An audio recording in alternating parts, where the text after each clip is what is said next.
Welcome, friends. This is going to be the 22 books that I've read so far in 2022. So this is January, February, and March reads. I feel like in the past 3 months I've had waves of reading like 10 books a week, and then I've had waves of not picking up a book in like 2 weeks. I'm going to give you some of my favorite books and also some that I probably wouldn't recommend. Also, if you have any recommendations, I just love hearing what people are reading and hearing what other people have to say about books that I've read. I also have a Goodreads that's linked, and that's where I share my progress on all my books. I show what I'm reading, what I want to read on my TBR. So make sure you follow me on Goodreads so we can be friends and see what we're reading. I feel like in the past year I've just become such a book nerd, but every time I say anything about a book on my story, it gets people so engaged, and I just love talking to people. I don't want to post all the books that I read because then I feel like I'm spamming my story, so that's why I just made this video. Here we go. Gotta check my Goodreads. So I actually don't have the copy of the very first book I read, but I read Verity. I gave it 5 stars. It was literally so good. I am just such a co-host stan. I freaking love Colleen Hoover. And I know I'm basic for saying that, but literally all her books are just so good. I really don't like horror or like rated R type like scary stuff at all, but I loved this book. Like, it was just so eerie, and it's such a quick read. It's one of those books that you put it down and then you can't stop thinking about it until the next time you pick it up. And if you've read Verity, I'm team manuscript, because the ending is literally what made it 5 stars for me. The next book I read is Midnight Library. Not gonna lie, it was kind of slow and it was really sad. I didn't think it was gonna be so sad. The main character of the book, her life is just like terrible. Like, all these bad things happen to her. Her cat dies, and once that happens, that's like her last straw. She's like, I'm literally done.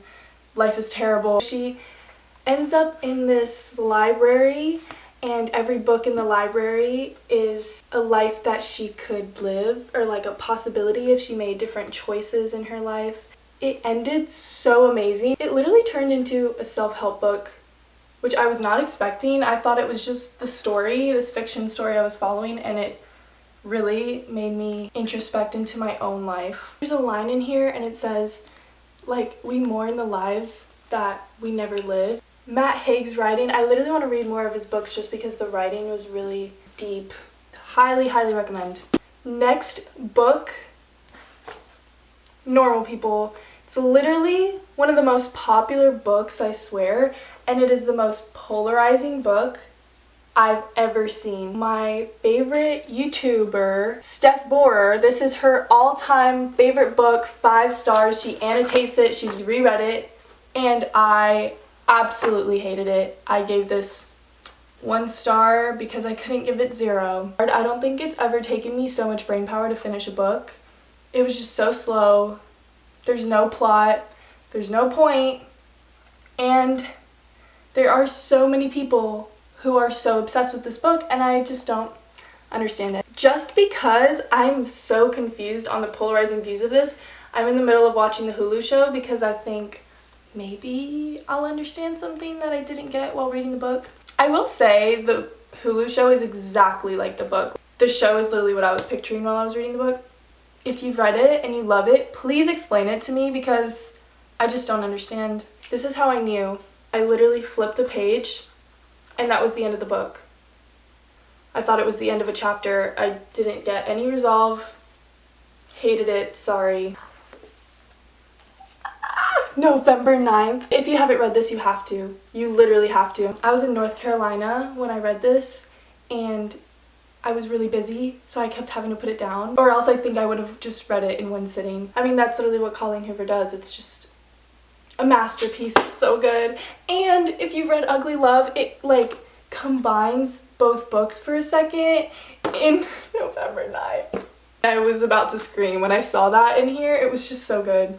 A quick synopsis. She's very insecure. This big event happened to her in her life that's made her really insecure, and she meets Ben.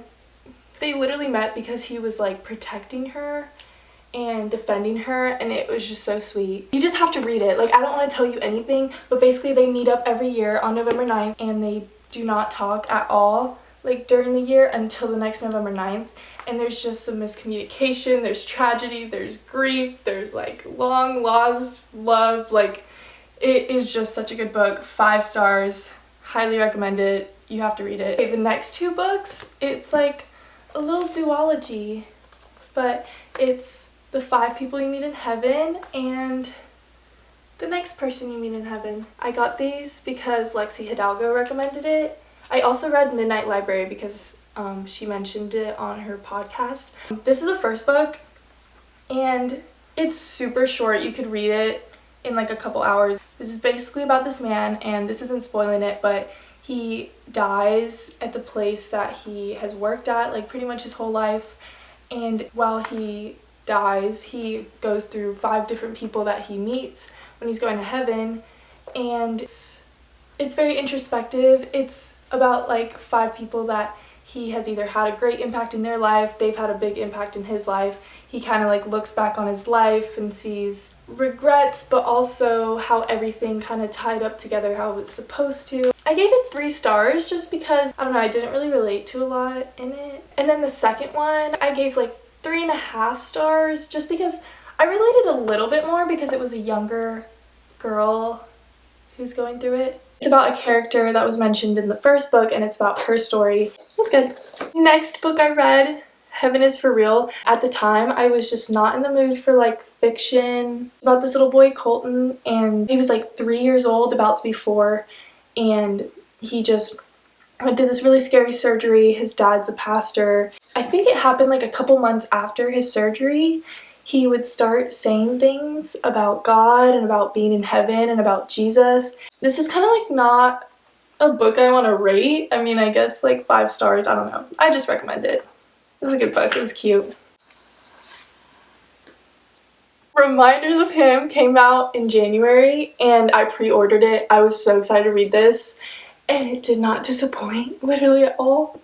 A little different than other Colleen Hoover books. This one was just more about the love between like a mother trying to reunite with her daughter than it was like romance, even though there is romance in this. If you don't know about this book, there's this girl named Kenna, and it starts off with her leaving prison, and she was in prison for 5 years over a mistake that she kind of made. While she was in prison, she had a child, and the whole book is her just trying to reunite with this child, and she just loves her so much, and her daughter doesn't even know she exists, and it's so heartbreaking. But while she's trying to look for her daughter, she meets this guy who has a lot to do with the story of why she went to prison. The 5 stars really comes from the ending.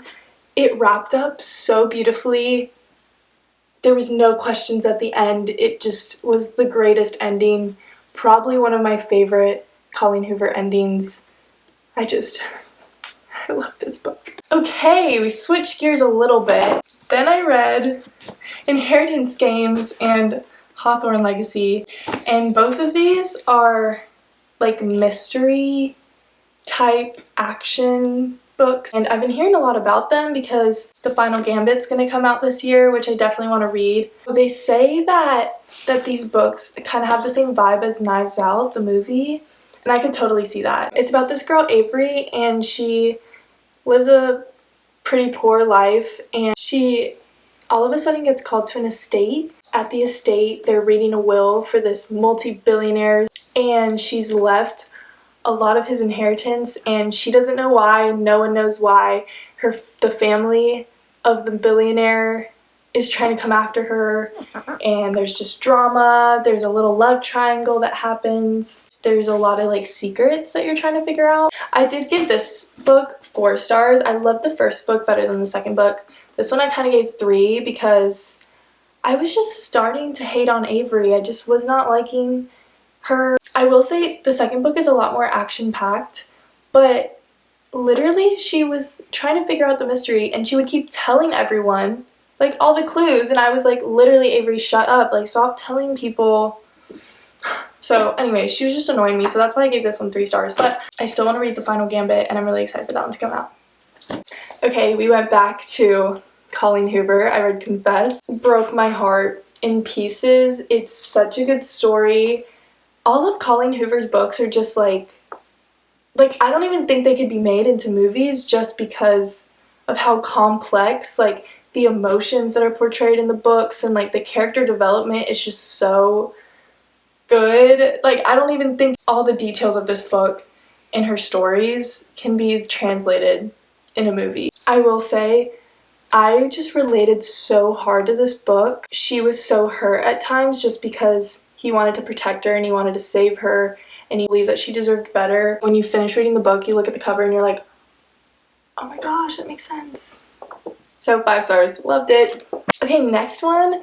This is also by Jennifer Lynn Barnes. It's The Naturals. It's the first one of the Naturals series, and she's the one who wrote Inheritance Games series. I also gave this 5 stars. I know I'm giving a lot of 5 stars, but if you love Criminal Minds, you would love this book. This is like a YA Criminal Minds, and it's like really, really smart teenagers and prodigies kind of get together to make this task force. They solve a bunch of crimes, and in this book, there's a crime that happened within her own family with her mom, and she's never really had any answers about it. And so when she joins this task force, she's there solving the mystery. But Cassie's gift is profiling, so like if you watch Criminal Minds, it literally just gives off the same vibes. It's kind of gruesome a little bit for a YA, but I really enjoyed it, and I only read the first book, but I really do want to read this whole series. I think there's like 4 or 5, but I do want to read it. Then I went on a cruise, and I just really wanted like cruise vibes, beachy summer romance, and I found Shipped, which was exactly what I was looking for. It's about Henley and this guy Graham, or Graham, I don't really know, it's spelled really weird, but I was calling him Graham. And they're both up for a big promotion at their marketing company, and they're sent by the company to go on the cruise ship that they're marketing agents for. It's definitely forced proximity and enemies to lovers trope. I'd say the book's probably like 4 stars, like the plot and the story. I mean, it was good. It wasn't anything like crazy, but I would really just read this for the vibes, like the setting. You feel like you're on a tropical island and you're on a cruise, and it was just the most perfect book that I could read on a cruise.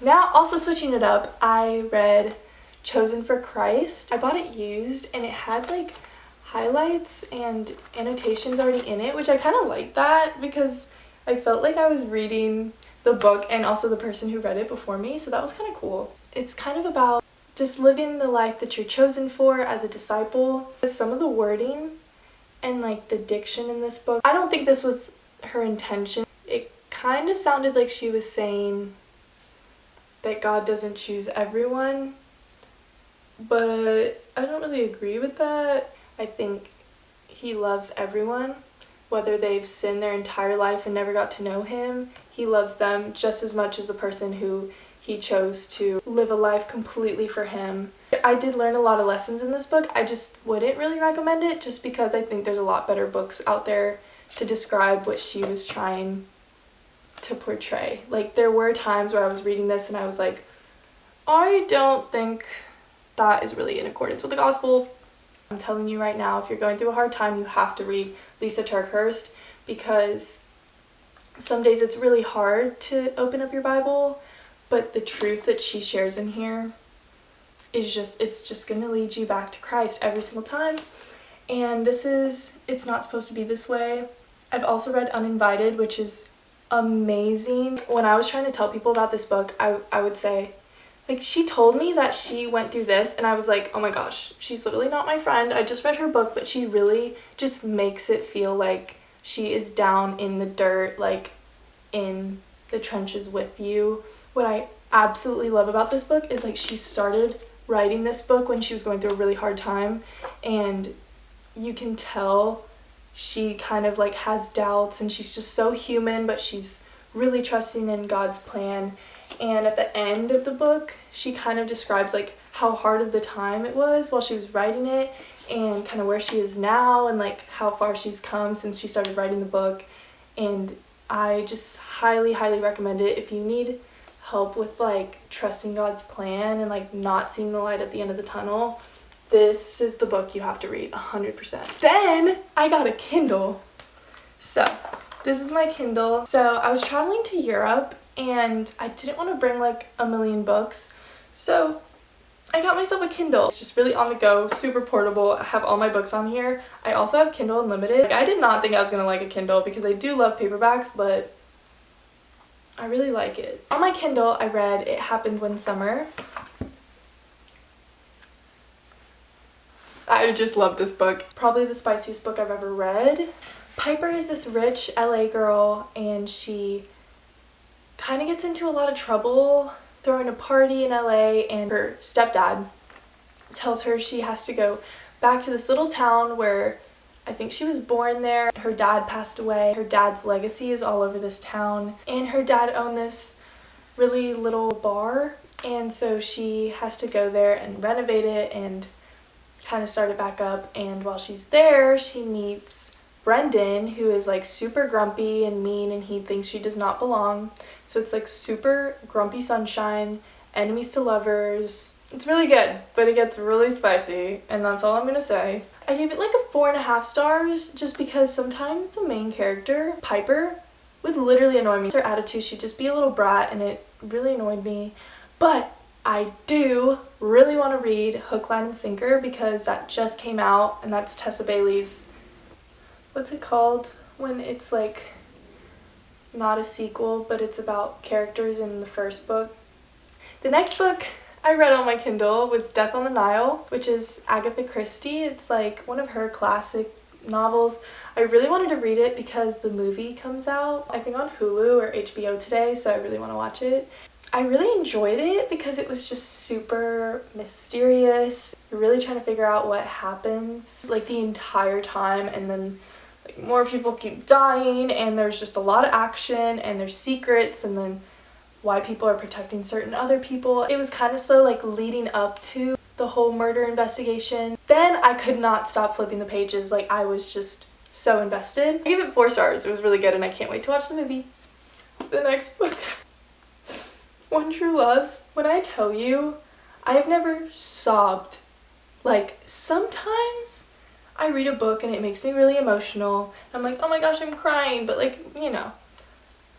This book, let me insert Exhibit A. This was me less than 100 pages into the book. This book wrecked me. This girl, Emma, she falls in love with someone when she was in high school. They have this really fun love story. They traveled all over the world together through college, and they finally get married, and they just live like this super cute life in California. On their 1-year wedding anniversary, he goes missing. He's assumed to be dead. There's just so much grief in this book, and I think it's like 3 years later, she's like gone through the grief. She's still grieving, but she meets someone who was like really important to her back in high school. She really was just, I need to start allowing myself to love again, and she finally like gets through the grief enough to start accepting love from someone again. Sam helps her through the grief. They get engaged. Jesse wasn't really dead. What would you do? I don't know what I would do. I was reading this on a bus in Europe, and people were literally watching me, tears coming out of my sunglasses because I was literally so emotional. If you are emotionally stable, I would say to read it. If you're not, maybe give it a few months. This book completely got me back on the Taylor Jenkins Reid kick. I want to read all her books. Then I read a little series. I feel like I've been hearing a lot about the series, and it's definitely something that I saw in the middle school library like all the time, and I never read it. I read The Selection, I read The Elite, and I read The One. Loved the first book. I gave that one 4 stars. I liked it. But I started hating on America because I'm like, she's supposed to be this like super powerful, independent woman, and I kind of hate her because she just does not know how to make a choice, and then she like gets mad at Maxim for making choices that she's literally also making with someone else. So that was kind of annoying. Then The One, I'm sorry, I just really hated it. Like, I got mad at her, I got mad at Maxon. I really only liked, what's his name? The One was very action-packed. I mean, it was just so repetitive, and I just didn't like it. So The Selection is basically The Bachelor plus The Hunger Games in a book. Like, that's really what it is. The last book I've read, I just finished. It's called Finley Donovan is Killing It. I read it on my Kindle, and I loved this book. It's like a mystery comedy book about this woman, Finley Donovan, and she has 2 kids, and she has this ex-husband that you literally hate. Like, she is also a writer, and so she's talking to her editor or her publisher about her upcoming murder mystery. Someone overhears her and hired her to kill her husband. It's a super cute, like, light-hearted, you know, it's not deep, it's just funny. I like it. So thanks for watching my video if you made it this far. So feel free to comment or tell me any recommendations. If you read any of these books, if you loved them, hated them, just let me know. Follow me on Goodreads. Love that. Follow me on Instagram. And let me know if you want to see any more videos. I really, really love books and talking about books, so okay. Bye!